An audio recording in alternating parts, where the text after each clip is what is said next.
Yo guys, it's Sif here. Welcome back to a brand new video. Welcome back to the channel today. Chelsea have just beaten Djurgarden 1-0 at home at Stamford Bridge in the second leg of the Conference League semi-final. 5-1 on aggregate. We move to the Conference League final now, which happens, I think, a couple of days after the last game of the Premier League season. So not long, actually, away. We will be facing one of Fiorentina or Real Betis. That game's still going on. It's currently a draw on aggregate. So we'll see soon who wins that game, who we're going to be facing in the final. And we are heading to Wroclaw, I think it is. Well, Wroclaw, I think that's what the place is. Wroclaw Stadium in Poland. So very, very tasty. So let's now get into the match review. Before we do, obviously get into it, please like, subscribe, hit the bell notification so notified every time I load a video. Also, first link in the description is my streaming channel and my second channel. Go and check those out, be very much appreciated. And without further ado, let's talk about this game because, look, comfortable win. Let's be real, comfortable win, comfortable day at the office. I thought it wouldn't have been, actually. When I saw the lineup and I first saw the lineup, I was thinking heavily unbalanced, even more, if not even more unbalanced than last week's semi-final against these lot. More of an unbalanced team. I didn't expect it to be this much of a comfortable win despite it only being 1-0. I'm saying comfortable, you're probably thinking I'm acting like it's like a 3-0 result by the way I'm talking. No. Comfortable. We weren't in any threat of losing that 1-0 lead or 5-1 on aggregate lead. You know what I'm trying to say? Like we won this game quite comfortably. Anyway, the unbalanced team we went with was Jorgensen in goal, Malagusto it was right back, if I'm not mistaken.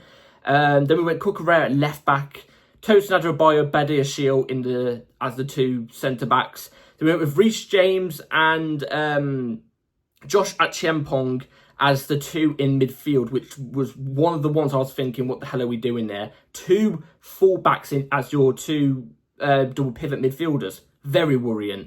Then we went Jude Behul in the 10, Torrey George off as the ST it was, Sancho off the left, and then we went with Reggie Walsh, who was the 16-year-old that made his first ever appearance for us last week in this competition against these lot and had that shot literally 30 seconds off coming off the bench. He played today. I think he was off the right, but he looked like he was in the 10. I'm not too sure. But anyway, that was the team we went with. Obviously, like I said, Torrey George as the ST. I looked at that team before, very unbalanced. I'm worried. I was never worried in the sense of, they're going to score 4 passes at our ground. Not like that, but I thought we'd win, but it wouldn't be as comfortable as what we did win today. Obviously, we started the game off and pretty much the whole game, I've got to be honest, it's going to be very boring match review here because it's literally just the same thing I'm going to be saying from right now, from right now as I'm speaking. From the very start of the game, we just had control of the possession. We had control of the possession. The possession that we played today, it wasn't boring possession-based football. It wasn't passing it around just for the sake of it. No, there was some good movements from certain players. Reggie Walsh was very impactful early on in the first half. Torrey George made some brilliant runs. Obviously set up our first goal as well.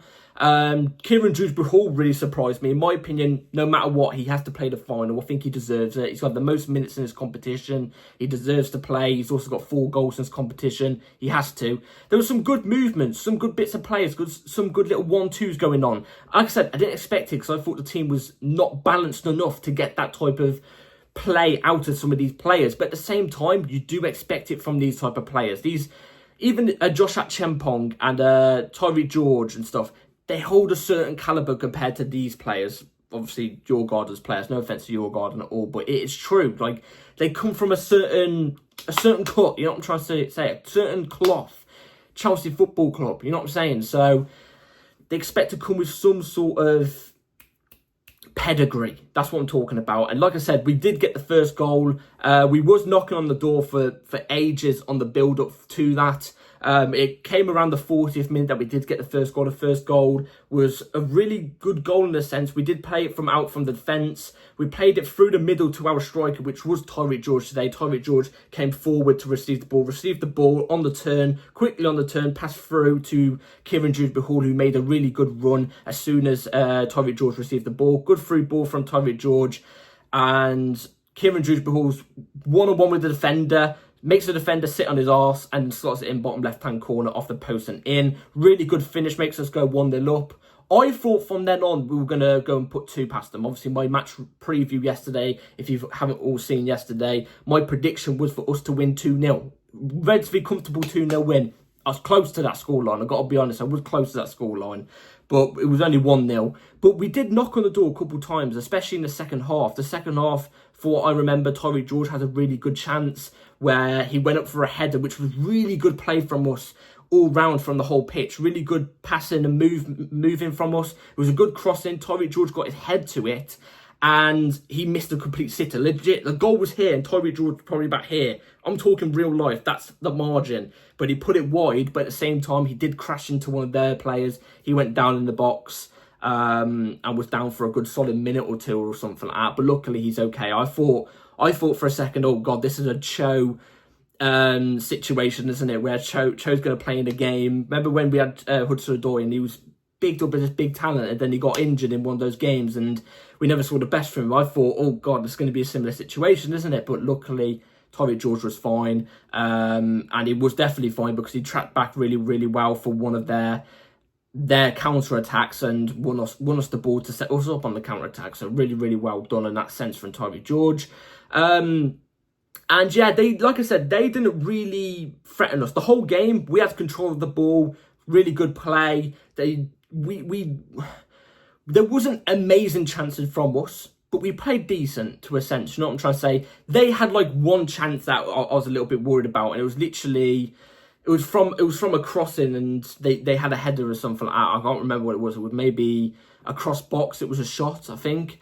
But apart from that, they didn't really threaten us. And look, it just proves the quality between the two teams, really. Like Chelsea, Djurgarden. It does prove the quality. I've got to say this though about Djurgarden. Their fans, fair play. They're players in a sense. They never gave up. Even at 5-1 in the 80th odd minute, they were still busting guts to try and track our ball down, especially heavily in the second half. They were putting a lot of pressure on us, and we was beating the press quite easy, which again you do expect. But they were trying, and I've got to say fair play to their players. They did try. They did show commitment. It's just we're a level above. Like, we're 5 levels above. No offense to them. And like I said, fair play to their fans because they were still singing in the 80th odd minutes. So fair play to their fans. Our fans did have a little bit back at them, you know, with the Chelsea chant, you know what I'm trying to say, which I like. That's what I like to see. I don't want us to get outsung ever at the bridge, no matter who it is. So it's nice to see some of our fans fighting back in that sense. But yeah, relatively easy day at the office. We win 5-1 in aggregate. We expected to go through. And I don't think our players really got out of second gear. I've got to be honest. I don't think we really got out of second gear. And I think a lot of these players, you know, deserve to play in the final. I think a lot of them deserve to play in the final. For example, Tyreek George deserves to. Dewsbury Hall deserves to. I would maybe say Sancho deserves to as well. Josh Atchempong deserves to as well. I think those four are the main ones that deserve to play in the final. They just do. Because they've had the most minutes here. They've played the most games. And they've put in 100%. So, and I know the competition isn't the greatest, but they've done their job. They've done their job.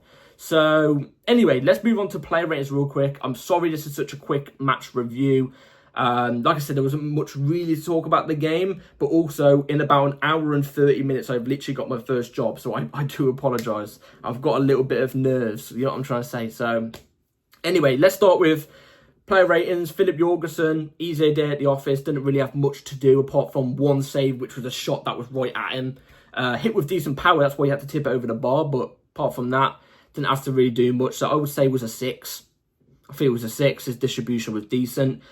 Malagusto showed a lot of commitment today, you know, bombing up and down the field. There was many times where he was in attack and then in 2 seconds later, he's in defence. You know what I'm trying to say?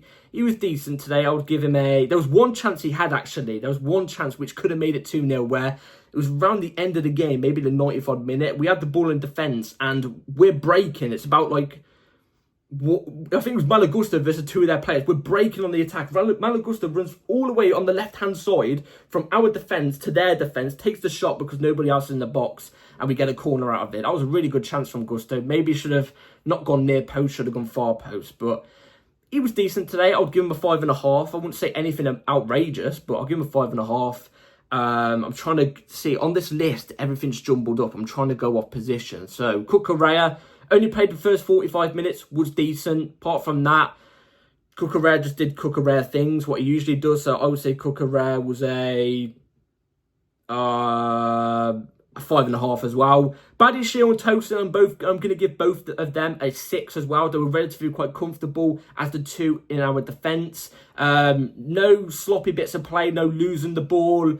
They both occupied each other relatively quite well, you know what I'm trying to say. So, like I said, no mistakes, didn't have to really do much either. I'll give them both a 6. Then we move on to midfield. Reece James and Josh Achempong. Reece James, I'm going to give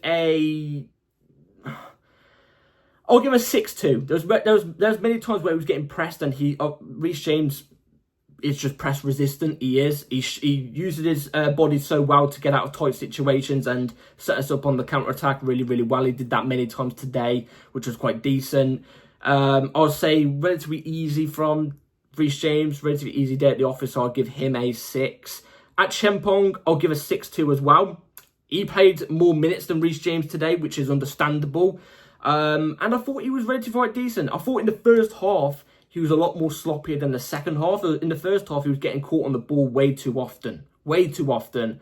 But there was many times he received the ball and go on a little bit of a run today and try and set up a chance for us.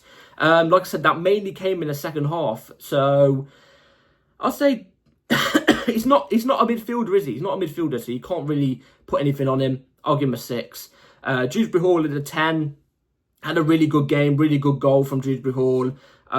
It's annoying with Dewsbury Hall because when he's in the Premier League and if we do get into the Champions League, or even if we end up in the Europa League, which God forbid, I hope we don't. I hope we get Champions League. But if we do, I don't think Dewsbury Hall's that level. That's the only problem. Apart from that, he showed good commitment to us in general. Good commitment today. He was everywhere. Really good goal. I would say it was a 6.5. I thought it was okay. Tyree George as the ST. I'm just reading off. Like I said, I'm just going down on the thing now. Tyree George, really good game today. Really good assist. Was taking on their players so well. Could have got a goal. That's the only negative today about him. Could have got a goal. Missed an easy chance. Literally an easy chance. But he's just relentless. He's relentless. He will keep driving at you. I like that about Tyree George. So I'm going to give him a 6.5 as well. Jadon Sancho, I thought was decent. Took on his man, was successful every single time he took on his player. I think he was. Created a few chances for us. I would say was a 6.5 as well. Reggie Welsh had a really, really good game today. His first ever senior start for us ever. He's only 16, and I thought the fact that we've got players that are younger than me now. I remember watching football and, the breakout stars were like 5 years older than me. Now they're literally like 3 or 4 years younger than me. What the hell is going on? I'm turning to an unk. Reggie Welsh had a really good game. Honestly, he reminded me in a sense today. I don't know why. I don't know if you can all agree with me. He gave me Billy Gilmore vibes. Like, he wasn't outstanding when I'm looking at him going, oh my God, generational talent. Oh my God, the next Jude Bellingham. It's not like that. I wasn't looking at him like that. He had his role. He had his job that Maresca set him up to do. And he did it comfortably. You know what I'm trying to say? He did it comfortably. Played a really, really good game. Showed no fear. I want our players to do that more often. That's what I like. That's why I like Tyree George so much. Because when he enters the pitch, he doesn't have fear. If he loses out on the ball, guess what? He doesn't go, oh, I'm not going to take on my fullback now. I'm a little bit wary. No, he'll go at you again. Relentless. It's what I saw from Reggie Welsh again as well. Well, again. It's what I saw from Reggie Welsh too. I thought he was really, really good today. Really, really positive. Really, he didn't look like a 16-year-old out there. He looked like a 20-year-old. He looks 4 years above his actual age. You know what I'm trying to say? He looked really, really good today out there. And I think we have a decent player on our hands there. So, really positive to see him in that aspect. I don't think he was in his natural position, though. I'm not too sure. I wasn't too sure on him anyway, but now I'm going to be watching him heavily because I think this could be a player. We could have a player on our hands here. Anyway, moving on to subs now. The subs, we had Maheka come off the bench. He didn't really do much.